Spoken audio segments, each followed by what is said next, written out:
What I do is inconsequential. Why I do what I do is I get to shorten people's journeys every day. What I love about our hospitality industry is that it's our mission to make people feel cared for while on their journeys. Together, we'll explore what hospitality means in the built environment, in business, and in our daily lives. I'm Dan Ryan, and this is Defining Hospitality.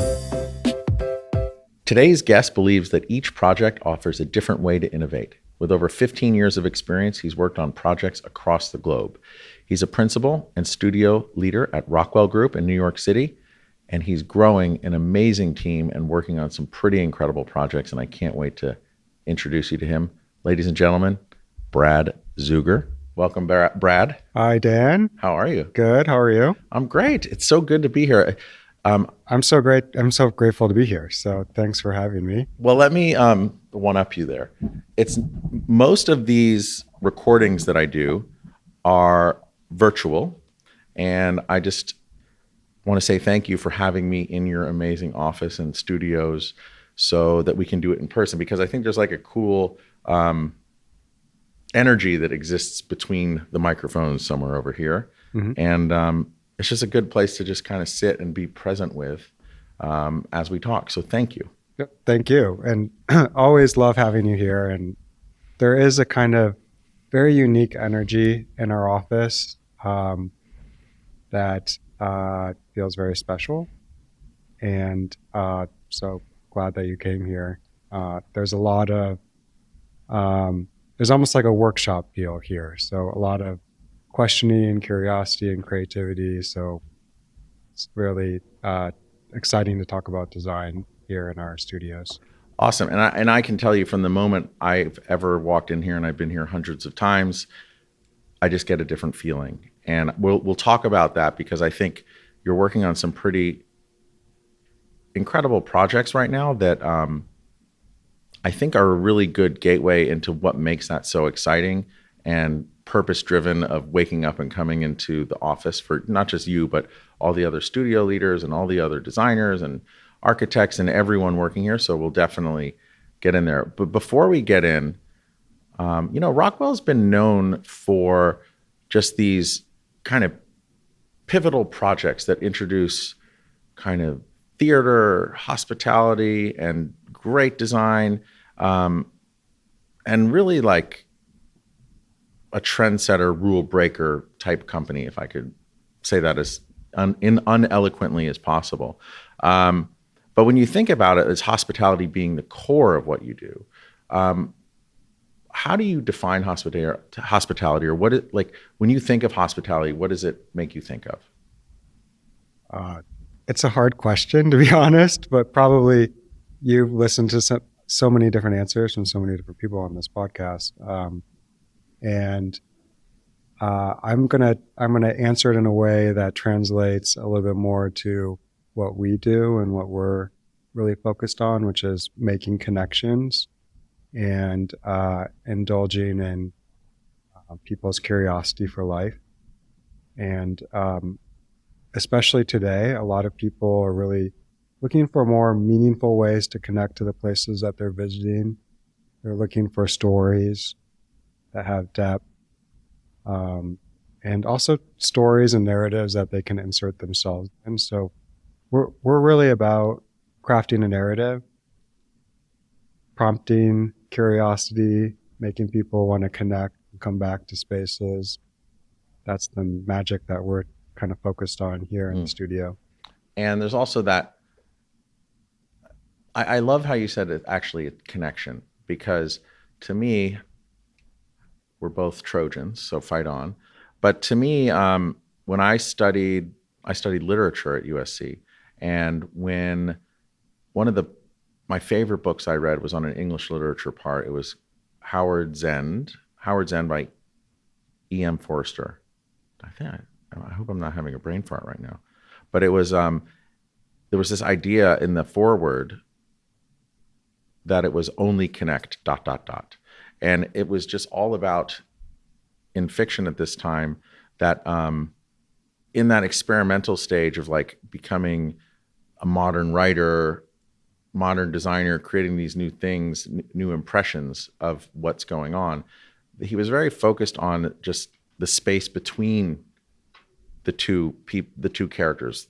And I think it's interesting to think about that from a literary perspective, and then you go into how your perspective on connection and designing for that connection between the people in there, the place, the people working there. And as we were walking around, you showed me two pretty cool new restaurants. And if you think of restaurants with breaking bread, that's like the ultimate and oldest form of hospitality, both given and received. And I think you guys work on way more than just restaurants, and we can talk about that. But it was interesting. There's one at the W Union Square. Mm-hmm. It's called Seahorse, I believe. Seahorse, yeah. Seahorse. Not quite open, but opening soon. Okay, not quite open. And then there's another one called Coqodaq, which is through a mutual friend of ours or client of yours, friend of mine, Simon, where they're basically reimagining like chicken, right? And they're both restaurants. They're both in reasonably tight New York spaces, relatively, but they're so radically different.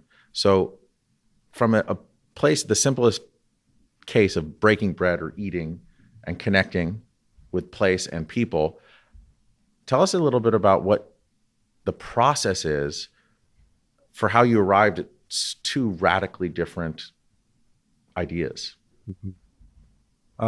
It's an interesting observation. The cool part about those two projects is they're 2-3 minutes walk from the office. So kind of high stakes because we're there every day and everybody from the office can go over there. But you mentioned, just to go back on the first thing you were kind of talking about connection being the space Mm-hmm. between two people. That's a really interesting point to bring up.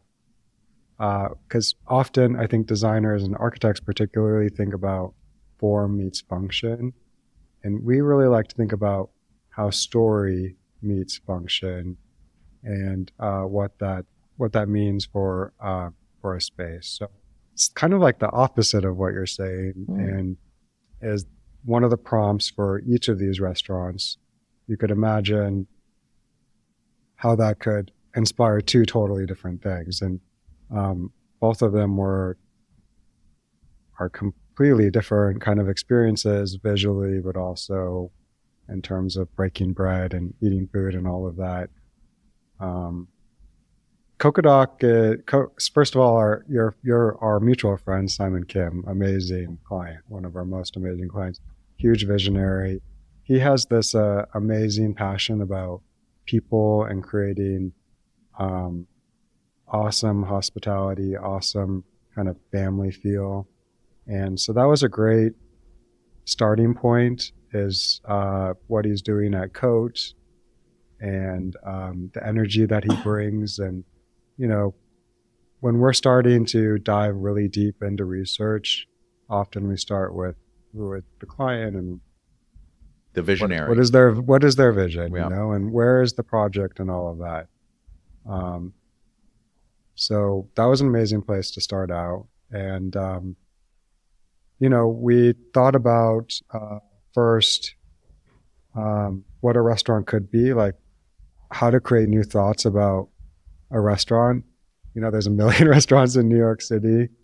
So we thought about the first entry as being this kind of threshold into this new experience. And when you walk in the restaurant, there's a hand washing station, which sounds kind of ridiculous, but this is a fried chicken restaurant.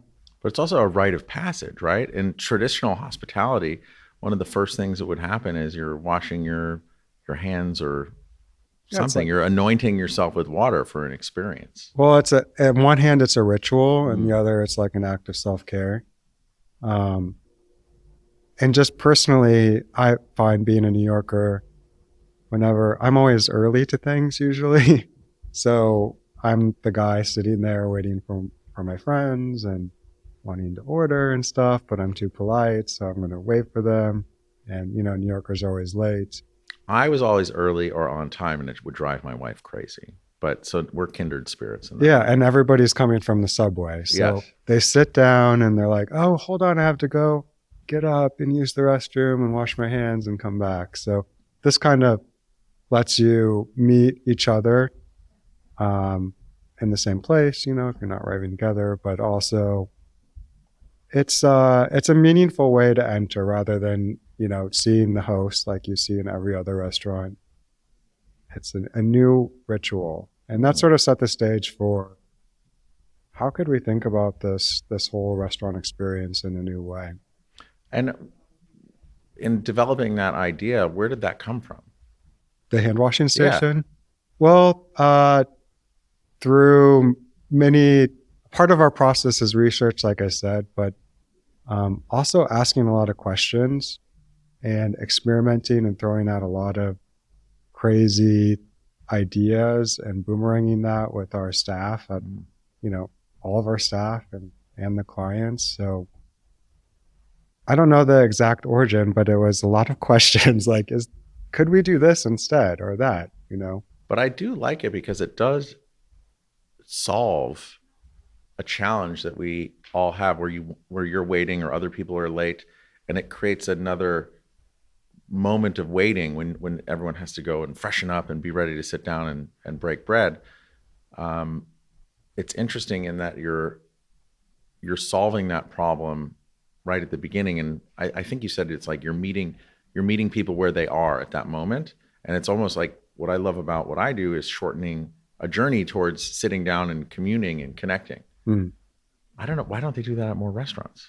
I don't know, but probably, like you mentioned before, probably they will start. But it's to me it's kind of a ritual that is a cool part about you're about to embark on this cool experience. I love it. I love how you said that Simon is like visionary, but also brings in a real family feel to what's going on. Just from my experience, I think it was the second or third time I met him. He came over for dinner at our house, and out of nowhere, like, he pulled out a jar of caviar and started crushing ice and had crackers for my kids and friends. And it was just like such an incredible act that you would find to be so high level and unusual. I love caviar, don't get me wrong, but to also make it super fun as he was preparing it and engaging with my kids and like getting them into it. Now they hopefully don't have a really expensive taste. But if you go to COTE, I haven't been to Coqodaq yet, but if you go to COTE, it's celebrities and people and amazing food. And it's like such an incredible experience. That omakase steak thing that they do there is incredible. But they also make you feel they're meeting you where you are, right? No matter who you are, you're going to have a great meal and engage with an incredible team. And I think that all starts with him and that magic caviar out of the pocket trick he pulled. Yeah. I think he's very good at creating special memories for people. And that's kind of touching. I think it translates through his whole company. And also, I think why we were such a powerful match, the Rockwell team and his team, to conceive of this entirely new restaurant concept. Wow. And I think often with him, people can insert themselves, and it's playful, it's fun, but it's also just awesome food. And I'd say with the design, in terms of memories and stuff, there's nothing advertently literal about the design, but somehow you feel immersed in a really strong story, at kind of unfolding narrative. Like, for instance, all these wall panels that we did there, they're all this kind of experimentation of like 20 different textures that we worked on with a plaster artist that creates this very unique crackle finish. Nobody at the restaurant that's dining there is probably thinking, oh, is this chicken skin? But that was the inspiration. There's all these kind of subtleties and layers to the design, so many different lighting, the ghost arches that create this sort of cathedral, choreographed runway, if you will. Yeah, it does have a runway feel to it. But the other thing is, I looked at the renderings. There's an incredible amount of warmth that I feel when I see them, when I see the renderings, and it's like a typical New York footprint in that it's like narrow and long, right? But it just feels different from seeing those renderings, and I can't wait to go there. And I want to pull on that thing because it was you said typically, and I remember this from taking architecture classes, structure or form facilitates function. And then you just mentioned story again, and I know that storytelling and narrative is so important in how you research, come up with the story, but then also program out the different typologies that you're working on in design. How did you was that a conscious effort of like switching form function to story function, or is that just how you guys roll here? I think that's how we roll. Because that's like radically different. And it's helpful to help us think through also with the clients that we work with, how to make design decisions throughout the process. And we don't do it in a way that is, like I said, literal, a kind of exactly this is the story and this is how it looks like. But I think one of the cool aspects to that approach is that people really do like to have that depth of curiosity. They like to insert themselves into where they are. And we like to make spaces where people come back and kind of question, oh, did you see that? Like, oh, I think that texture means this. And at Coqodaq, for instance, like, is that chicken wire in the glass? Like 99% of people probably won't notice that, but you'll kind of feel it and talk about all these things. And that's what's cool. There's a sort of layers of discovery that are there, these kind of layers of riches, let's say. So I'm going to say this inelegantly, but oftentimes when you enter a space, be it a restaurant, a hotel, a room, a stadium, a home, there is a narrative, and it's almost obvious connecting you to where you are, right? It could have, if you're in Nashville, it could have like belt buckle doorknobs or something. I don't think that exists, but it's like, it's an obvious like conceit, if you will, which is cool. And everywhere it has that, everywhere has a place for that. But I find that, especially as hearing you talk about Coqodaq and the chicken wire and the plaster and seeing those renderings, and also just referencing other projects that I've seen, there's almost like a depth, or it's like you have that story and then you're iterating beyond it, so that it's like, it's an implied, there's like a haze or a glow of whatever that story or narrative was. So it's not like completely obvious, but you got to look a little bit deeper. Yeah, I think that's the curiosity aspect to it. And I think people are really looking for that these days. And I think authenticity is also a really important aspect to these designs. Something that's truthful and meaningful. That's an important part to this research, Otherwise if we weren't doing this research and exploration and experimentation and trying different things, it wouldn't really have that kind of authentic depth to it. And then you'll hear people, so I think authenticity is a really important word, but you'll hear other people say, oh, it's so overused and blah, blah, blah. But to me, authenticity is about being so aligned with the values and the vision of who you are, the space you're trying to create, the business you're trying to create, the team you're trying to build. And it's about, once you have those pillars and the vision and there's alignment, it's about to me, authenticity is about the consistency of delivering those promises or values. How do you see that? Or what do you, because I don't know if some people just say authenticity is just overused as a way to like start a conversation or be controversial, but like, how do you balance that? Have you heard that before? And how do you guys balance that, you and your teams? Well, I think Seahorse, you mentioned Seahorse. I Yeah. think it's a really good example of this idea about truth or authenticity.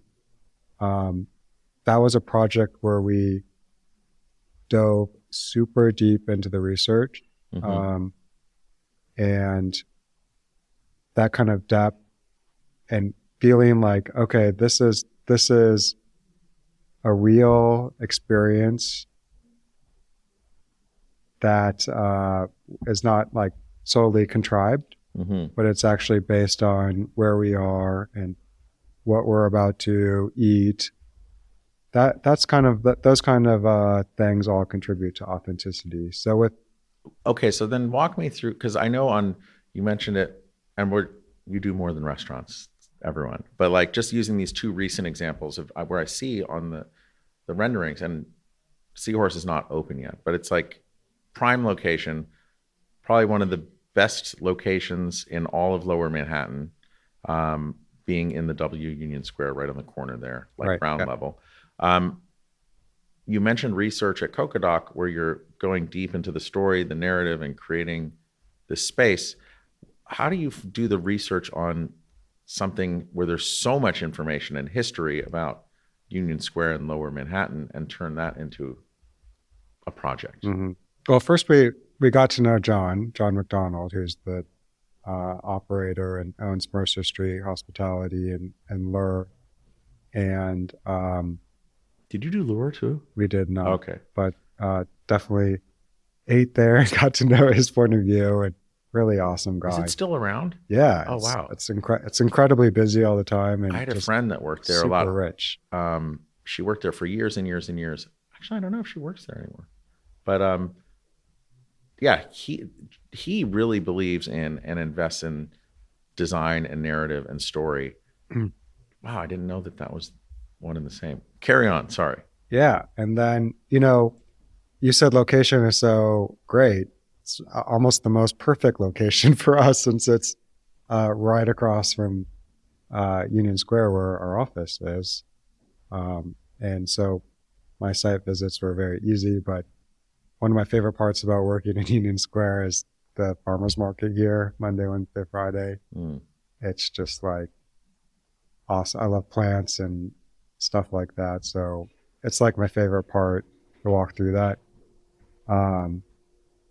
But we thought a lot about, we did a lot of research about the neighborhood because we wanted this to feel, most importantly, like a neighborhood staple. It's a very sensitive and important project to us.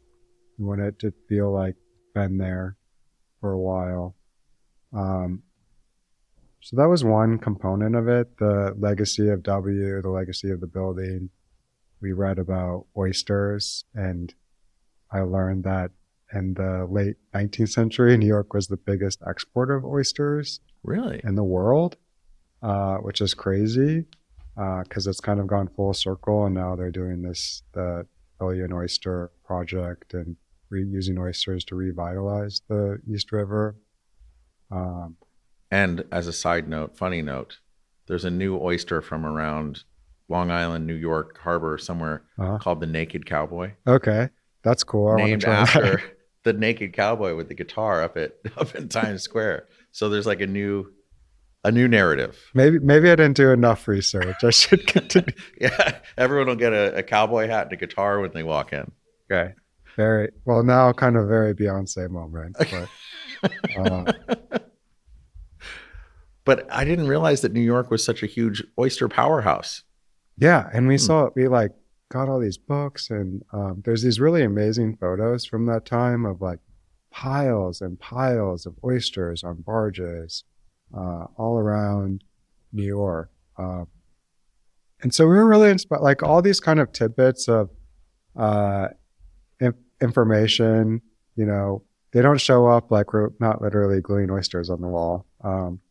But you'll see a kind of nautical kind of reference, mother of pearl, kind of handmade tiles that feel like scales, that feel like maybe oyster shells. You don't really know. There's a kind of a depth and ambiguity. And so all these layers, the kind of neighborhood, the architecture, it's kind of feeling that it needs to be a place that feels true to where it is and what it is doing. So meeting both Union Square and the legacy of W and the legacy of that building. And John, a guy who is super passionate about seafood in New York, we somehow found different ways to layer all that into this design. And then much in the same way, or are there any similar instances where you weren't so overt with oyster shells, let's just say, or just oysters glued to a wall, and you reiterated that? Like, walk us through some examples of like how you push the envelope in a subtle way. Okay. I'll talk about the subtle ways, and then I'll talk about one instance that's the kind of big punch. Okay. But the subtleties, like we used a lot of teak paneling, but found ways to like do modern details in there, like these custom zinc profiled dividers. The floor has a two-tone stained stripe, which is kind of interesting. We've used a lot of zinc, like these casting tops, and a lot of like really small kind of medallions and details like that really that we like found ourselves, and that make you feel very immersed. And then on the other spectrum of things, we worked on this massive mural that's hand painted with an artist group in Brooklyn called On View. That is really fantastic. It's an entire wall of the restaurant that they hand painted, and it's this whole bizarre kind of masquerade party on the East River. You would never know this by looking at it. So I guess there is a subtlety, but it's also really fun. There's all these things to discover within this artwork. Like, and I don't want to give it all away because it's one of these elements that when people go back to the restaurant over and over, they're going to ask their friends, like, did you see that owl fishing out of the side of the road? Or did you see Ernest Hemingway? Is that him? But there's this whole layering of kind of, did you see this? Is that a part of New York history? And of course it is. Is it part of the East River? Is this just fun? But it's a really fantastic mural. It has mostly like blue tones and gold leafing in there, and just feels really, really powerful. So I'd love to dig into like John and Simon as like archetypes for like really successful restaurateurs in the city and beyond. What do you think, and actually this could dovetail into the teams that you're building and the people that you're attracting to work here. What do you think it is about those two people as archetypes that are attracted to work with you and the other studios here at Rockwell? Like what draws them here? Well, we're so fortunate that our clients come to us not to do something that has been done before, or, hey, I want this red room. They come to us to kind of and give us this freedom to take risks and to do something new and innovative. So we're very fortunate to have clients that come to us and allow us to do that. And I think that's what makes, like on the other spectrum, for people coming to work here, we have such amazing, talented, curious designers. And I think one of the most amazing parts about them working here is they feel they can take risks. And we actually celebrate taking risks. And celebrate people's individualities, them asking questions, every different level. That's very special. People that work here have a sense of purpose for what they're doing. They want to do something that's meaningful, that's different, that makes an impact on the city that they're working in, project that they're working in. And I can't think of any other reason to go to work every day than having a sense of purpose. Well, yeah, because if you're aligned with purpose and passion, it doesn't feel like work. It's like the old adage of, if you love what you do, you never work a day in your life. Mm-hmm. But some people, I think it's the same people who have the issue with like the word authentic are the same people that don't have purpose or passion in their work. Because maybe that's them just like pushing back on it because they have to drag themselves to work every day in misery. Yeah. Maybe not that extreme. I don't know. But I don't think, and to be honest, I don't think we have the exact answer for what is authentic, but I think that's the point of all of it is we have a passion for exploration and finding out, taking risk on what that could mean and putting it together. That kind of translates to every single person that's involved in all of these projects.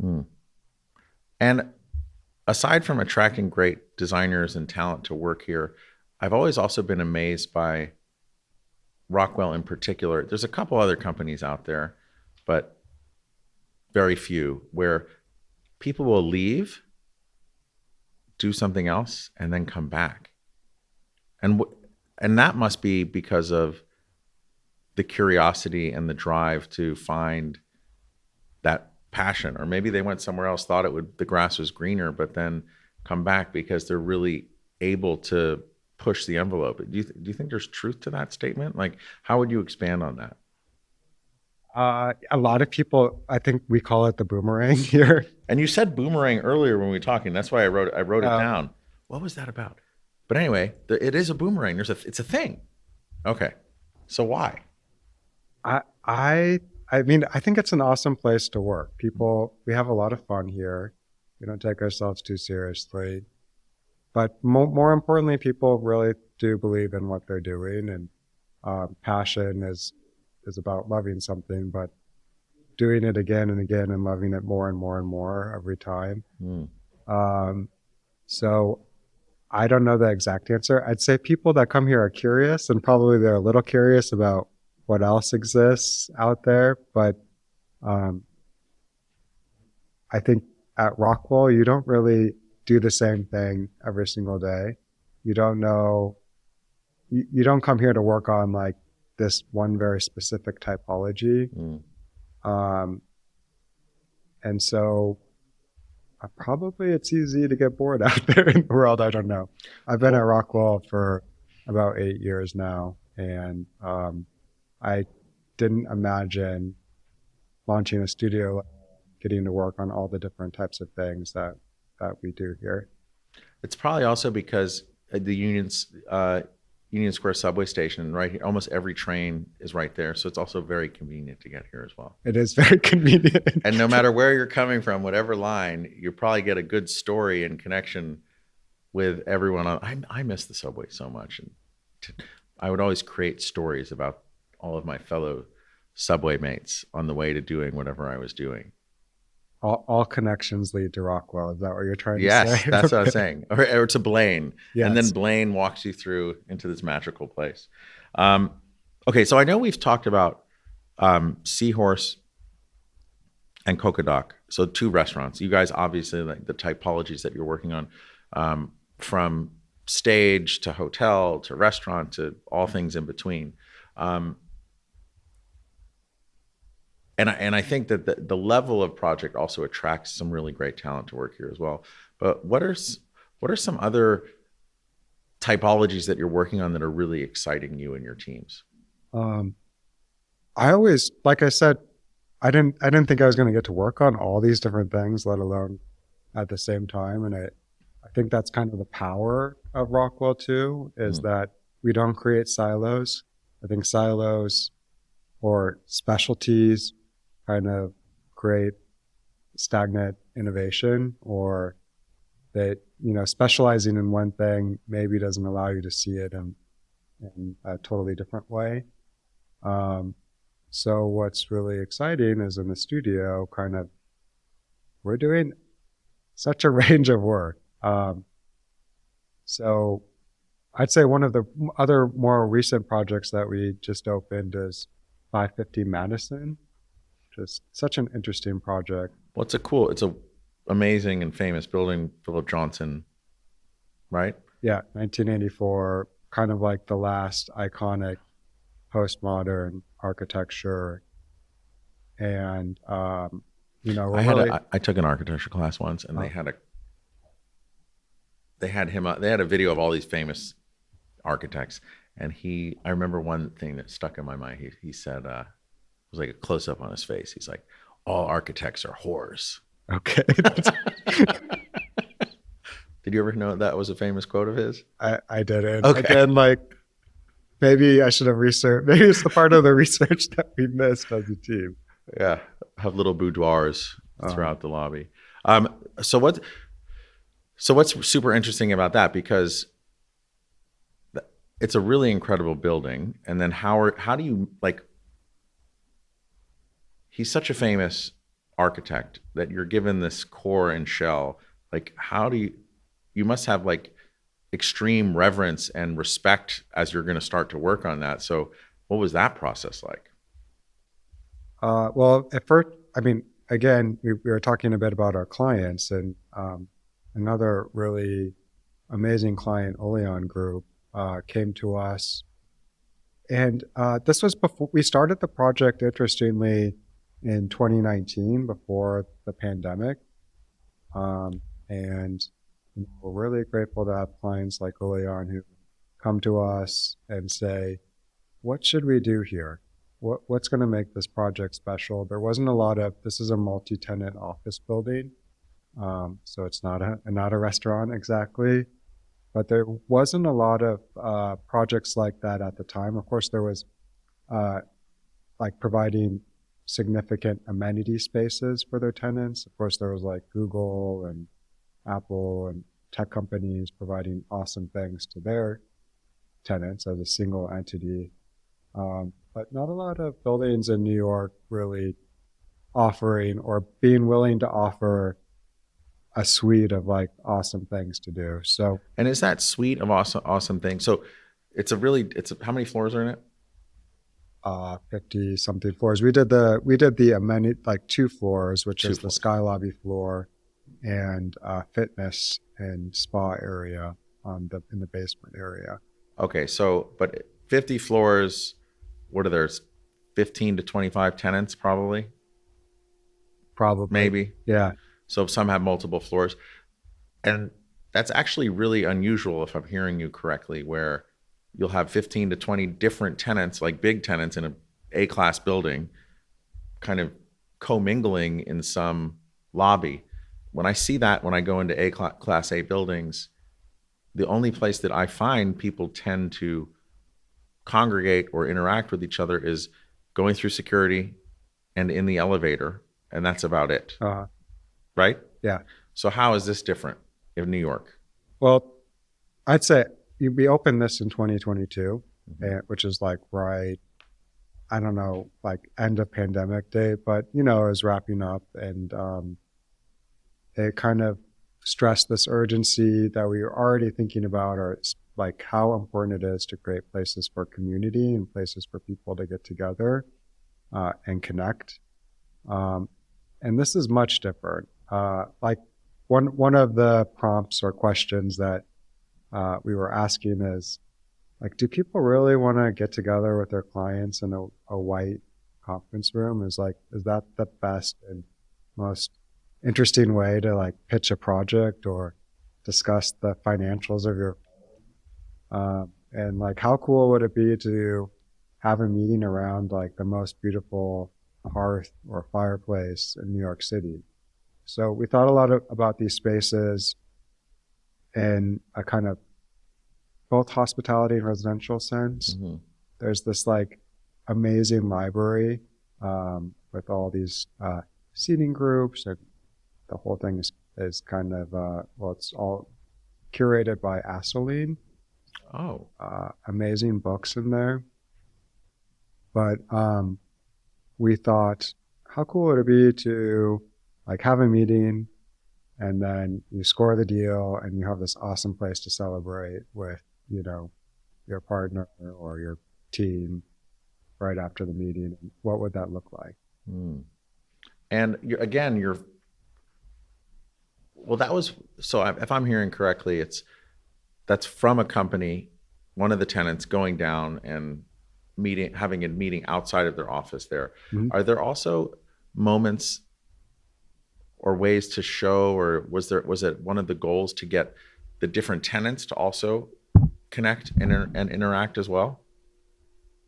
Yeah, you can kind of, there's a lot of different places to hang out down there. One kind of important thing for us was, what's the workday like and how do things change or transform over the course of a day? So the main space, we've designed this espresso bar that in the day you can come down and get a coffee. There's like a little lounge there. That's like the entry to the sky lobby. And then in the evening, the whole thing can transform. So the whole bar pivots out and we have seats and becomes a wine bar.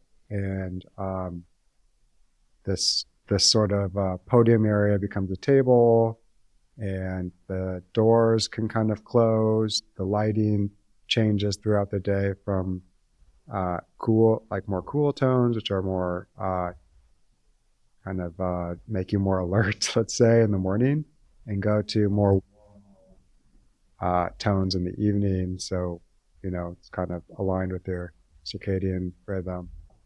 But a lot of the spaces transform in different ways. And that's an important way to get people to want to come and also engage in space over the course of the day and engage with other people. I find that changing the space throughout the day, I'm excited to see that, because there's so many places, especially in New York, but I would also say other cities, where it's a lunch place or it's a dinner place. And it's hard to, and I think a lot of it probably has to do with the lighting and colors and palette, but it's very difficult for some places to be a breakfast or lunch place and then also have be a successful dinner place. And so how did you approach that really by the transformation and the changing of the palette? Yeah, I guess it's hard to do it all, right? Yeah. And you want to make it as simple as possible to do that. Like you can't completely change everything in the space. You want it to be easy for the client. But you also want it to be meaningful for the people who are coming there. So most of the things we focused on were experiential transformations. Like, yes, the lighting, probably it's not something that you're going to notice, but the lighting changes from cool to warm. But the experience of visiting the espresso bar into a wine bar, that's something that draws people's curiosity rather than changing a color or changing the appearance of something. So Brad, we've talked about like the restaurant space, hospitality. We're talking about office and kind of rethinking and reimagining that. What are some other interesting typologies and clients? You mentioned John and Simon, and now, like, what are some other areas that you're looking at and exploring? We've had a lot of really exciting discussions about wellness with many of our clients and hotel operators, and so it's been an interesting thing to think about in the studio. And a lot of people think about wellness as going to the spa or going to the gym or kind of retreating, but we've really challenged ourselves to think about wellness in a more holistic way that can relate to projects like what we're doing with Naftali Group, for instance. Where are they out of? Are they out of here in New York? They're based in New York. We just launched a project with them in Miami called GEM. Oh, okay. The J. which is quite amazing. Really thought about what does wellness mean, and this is a condo residential project, Hmm. and so what does that mean for people living in this new destination in downtown Miami? Um, and like to us, wellness is more than just that kind of respite. It's also about revitalization and energizing your mind, and most important, which I feel like I've said too many times on this podcast, which is connecting with other people. Um, so Well, it's not. That's really important. They say that one of the leading ways to stave off Alzheimer's or decline cognitively as we age is connection and having vibrant social and familial connections. I think that that's like an often overlooked part of wellness. yeah, I mean, whether you're an introvert or an extrovert, um, feeling good is also about mentally feeling good and connecting with other people. There's no replacement for that in the Hmm. world. Um, so that was a kind of really interesting aspect on how we approached Gen. Hmm. Like I'll give you an example of that. They, one of the we didn't really we don't usually get a clear program from our clients, which is great. They'll come to us and say, "What do we put here?" And so that allows us to throw out a lot of different ideas and go through back and forth process with them. But of course, like a lot of residential projects have a library. So we're like, okay, we can put a library in here, but maybe it's like a library with 5 different libraries in it, all focusing on a collection of different things and different types of ways to be in a library. So the middle library is a mezcal library. Oh, like a drink library, Yeah. not like a book library. Well, some are books, some are Okay. entertainment. This one, the one in the middle, the centermost part of library within the libraries is a tasting room where you can learn about mezcal. And I love mezcal. We I should have love been mezcal. drinking mezcal during this. I have some over Oh, here. maybe I'll have some Come on.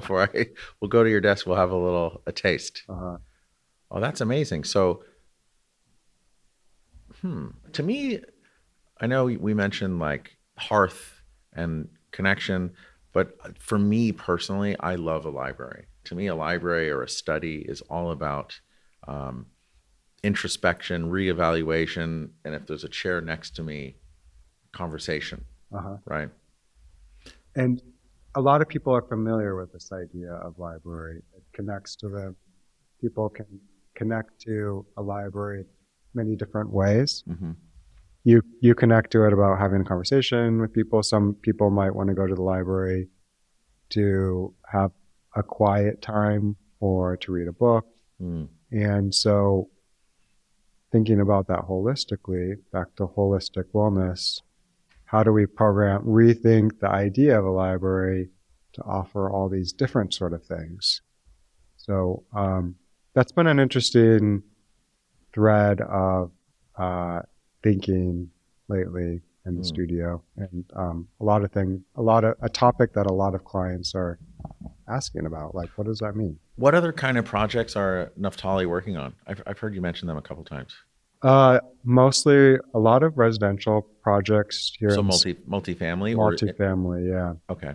really amazing projects. Miki is also really quite the visionary in terms of his vision for developing really high-end products. Mm. We're working with them on a couple other things here in New York too that are very exciting. Cool. So mostly like New York and Florida. Yeah. Okay. Yeah. Awesome. Well, I would love to see that. And I think for all the projects that we talk about, maybe we can, if appropriate, get some renderings or photos and we can stick it up on the YouTube like as you're talking about it. So Yeah, they can come out. absolutely. If Mickey's okay with Mickey, John, Simon. They're okay. They're Yeah. public. So Okay, there's good. a whole website about Jen Okay, good. and the sales center that we built and launched and books and stuff like that. All right. Well, let's carry on.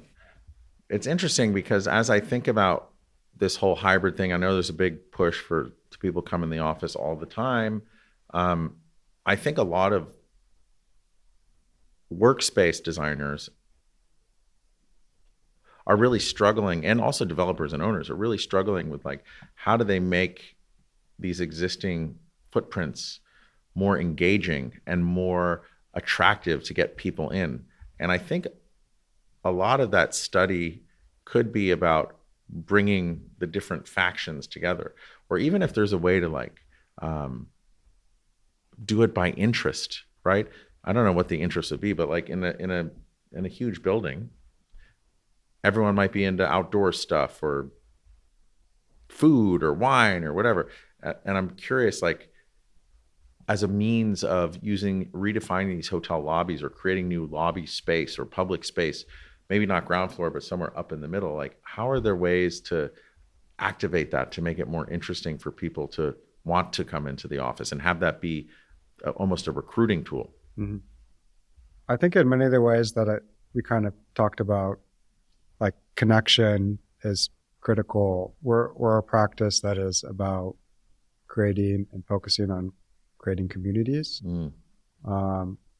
That's not like a exact answer to what you're asking, but no, but it is, because communities, again, it's connection, it's bringing people together. And I think reimagining a shared space by multiple tenants might be part of this iteration of what the future of office looks like. And I know you're not working on, I mean, you do office sometimes, but it's not like your bread and butter. But I think what's exciting about it is you're taking your hospitality sensitivity, experience, perspective, and bringing it to something where people would just meet in an elevator or on the ground floor lobby trying to get to where they're going.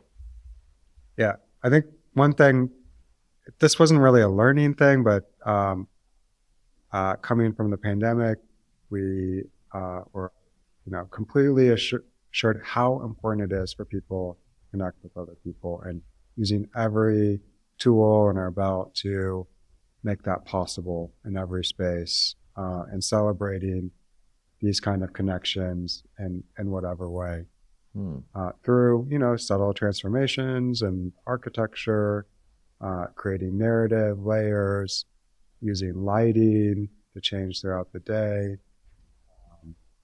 We have one room that can be changed into like a bar and a dining room and a cocktail event. So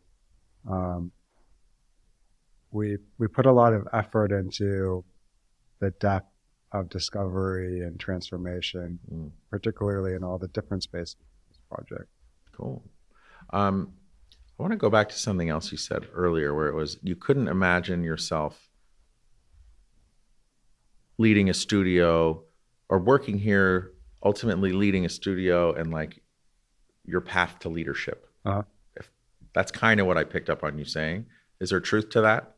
I mean, I didn't have this plan. Right. I didn't have this planned out.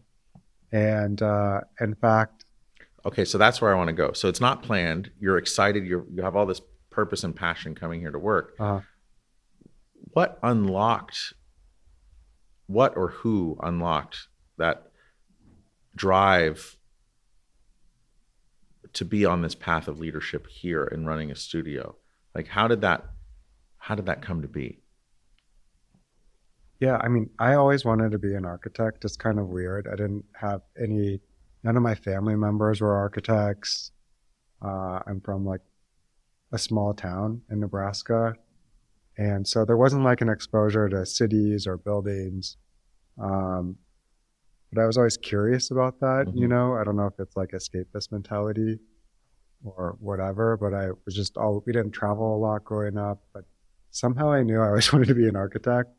And I'd say when I like skip forward 20 years, whatever, when I moved to New York, I was very much focused. I worked at KPF for 7 years on really amazing projects, mostly in Asia, with a lot of brands like Rosewood and Park Hyatt, and was really on this path that I thought was like, I love buildings, and of course I still do. But but at the end of that, I kind of felt I was coming up with all these cool stories because Rosewood is very much about this sense of place and developing narratives around their properties. And I designed all these cool, like, terrace spaces with bars and like places for restaurants and entries. But then I always felt disappointed that I couldn't also design the bar or like how the story goes inside. And that kind of prompted me to come to Rockwell. I met Greg hired me 8 years ago. It's been this incredible mentor to me here. I think you met with him, obviously. You know Greg Yes. very well.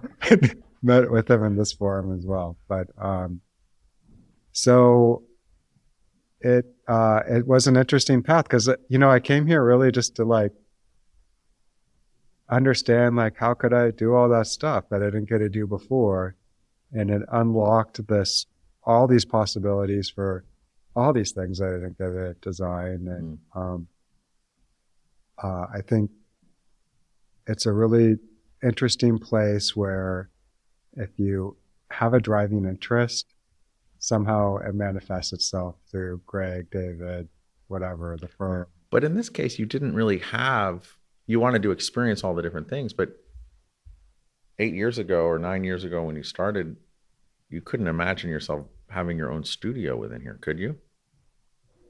Not exactly. Like that wasn't my plan coming into it. it. I know it wasn't your plan. Like so was it 7 Greg years was ago. like, I guess then you're doing it, you're lit up, you're working on these great projects. There's a spark, there's a drive. There's a spark, and I also always told Greg and David, I want to do everything inside, but also outside. And like, how does that come together? And how does the story piece itself? And so I'm really grateful. They threw all these different things at me, and the teams here have challenged me in so many different ways. And I think that path is just being so excited about so many different things, and having the opportunity to launch that into a studio, which is now we're doing, 18, 19 different projects. Wow. We're about 50 people. Wow, 50 people in your studio. Yeah. So I guess a lot of it goes back to that whole purpose, passion, drive, right? Working here really engaged all of your senses and lit a spark. And it's really impressive and incredible to see the team that you're attracting to work with you and work on all of these projects. As you look at how the team has grown to 50 people now in your studio, and they all listen to you, they all respect you, they're all inspired by you. Because I assume you're doing the same thing with them that Greg did with you, correct? You're paying it forward? Yeah, I mean, I'm going to go out there and talk to him. And they're going to be like, no, he's an asshole. No, an excellent. Also, Greg is an awesome leader who has taught me so much. So, so as you've assembled this team, you've built this team, right? And we all stand on the shoulders of those before us, right? So, it's not like you popped out of a vacuum and said, hey, I'm here, I have a studio. But as this team grows and you're attracting these really great people, what's exciting you most about as you look into the future?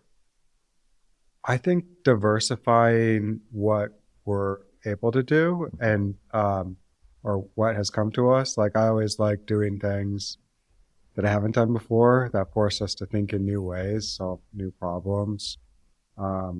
So I'm really excited about projects we haven't done. Like, really interested in doing something floating in water, like a barge or something in the East River, or a lot of people here are very passionate about food and wine, very passionate about architecture. We've been kind of assembling all this research about wineries. It's something we've never done at the firm before. Really? Never done. So I'd be excited about that. Winery. Winery. North American or European? Or wherever. African? Yeah. What continent would be a dream for you? Any place. Just grapes. You want Yeah. grapes and a nice landscape. Yeah. Really? Oh, that could be really fun. Huh. So actually, that's interesting. So you have a space that, like, let's say vineyards or wineries. It's not like you're prospecting them right now, but you have an interest. So you're doing all this research and figuring out like how you would approach it. And then it's almost in a way you're like manifesting the next project to come in. Yeah. I mean, part of our research is also drinking a glass of wine and chatting. So maybe the word research is very daunting or aggressive, but also part of our culture is having fun and asking questions.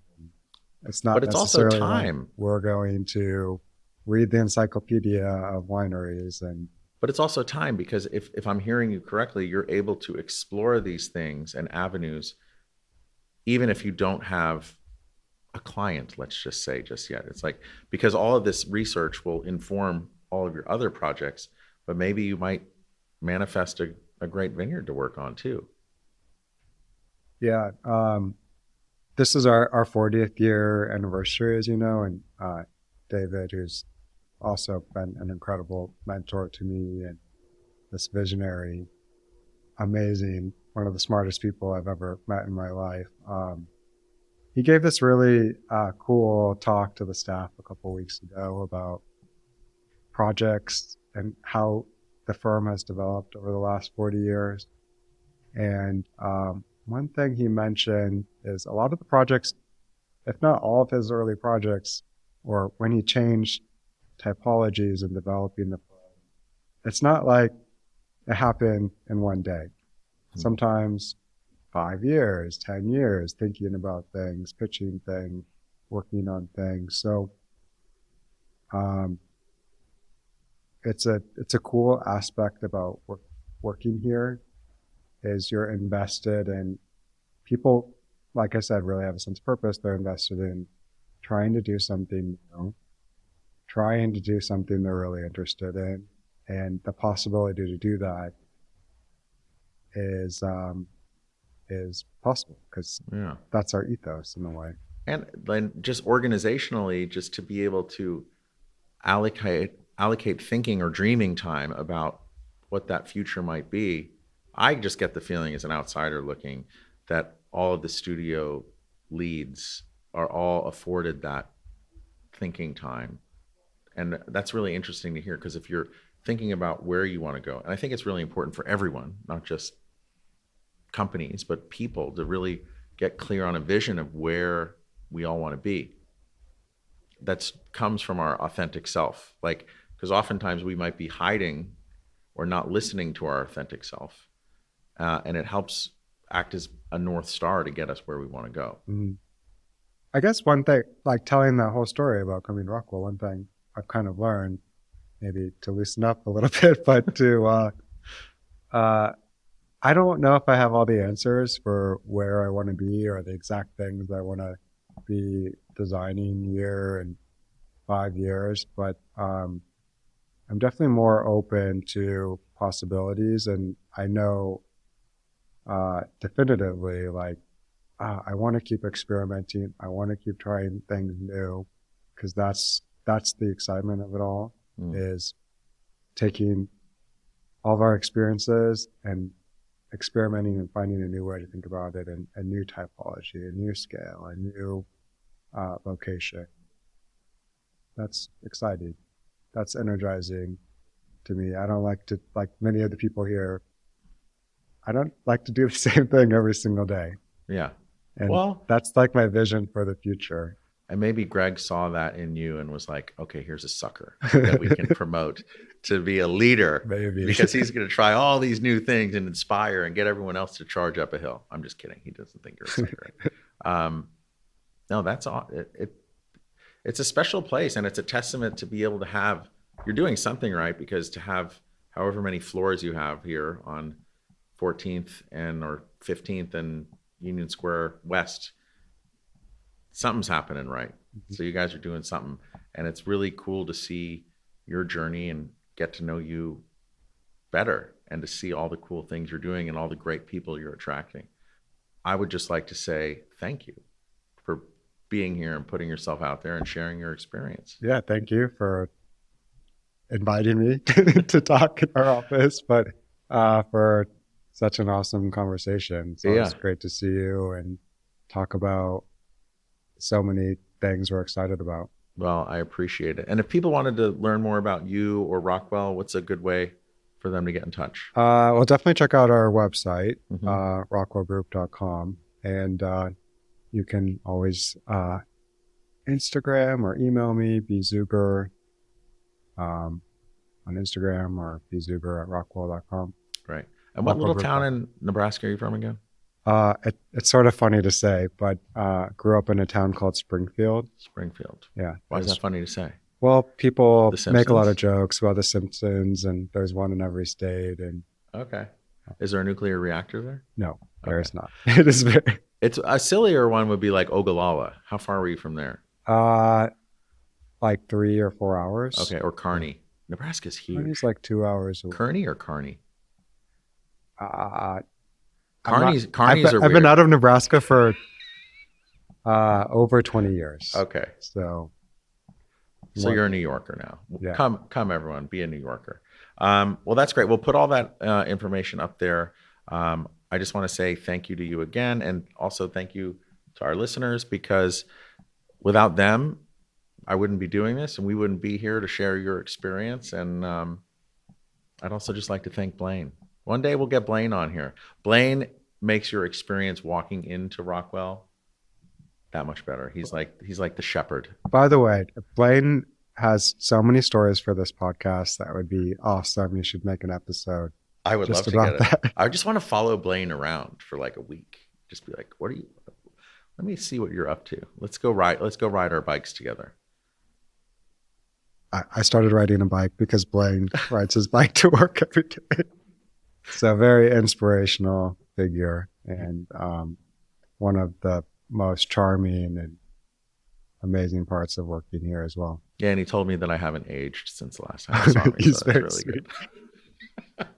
Well, thank you everyone, and we'll catch you next time.